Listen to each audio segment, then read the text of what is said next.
दर्दनाक रोने की आवाज। वह आवाज का पीछा करते हुए बाहर आया। उसने देखा कि गांव के लोग एक औरत को घेर कर खड़े हैं और वह औरत जमीन पर गिरे आदमी को गले लगाकर रो रही है। लगता था कि वह उसका पति होगा। औरत दिल दहला देने वाले तरीके से रो रही थी, लेकिन गांव वाले उसे जबरदस्ती वहां से ले गए। औरत को ले जाने के बाद गांव के मुखिया ने लोगों से कहा कि उस आदमी की लाश को पत्थरों के ढेर के नीचे दफना दें और जाने से पहले उनके घर को भी जला दिया। औरत दुखी होकर यह सब देख रही थी, लेकिन वह बेबस थी और केवल असहाय होकर जमीन पर बैठ गई।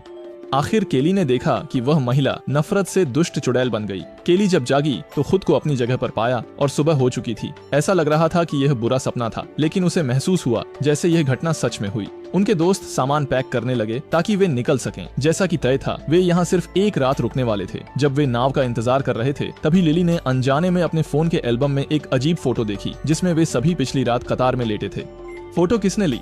फोटो देखकर वे सोच में पड़ गए कि कौन उनकी नींद में चोरी से फोटो खींच गया। कैली ने पिछली रात का सपना भी बताया। ये घटनाएं जैसे किसी चीज का संकेत थीं। कैली के मन में बुरा पूर्वाभास गहरा हो गया। जल्द निकलने की सोचकर बाकी लोगों में घबराहट न फैलाने के लिए उन्होंने यह बात छुपाई। किनारे पर देर तक इंतजार किया, लेकिन शाम तक नाव नहीं आई। असल में जो लोग उनसे शर्त लगाए बैठे थे, उन्होंने मजाक के लिए जानबूझकर समय बर्बाद किया।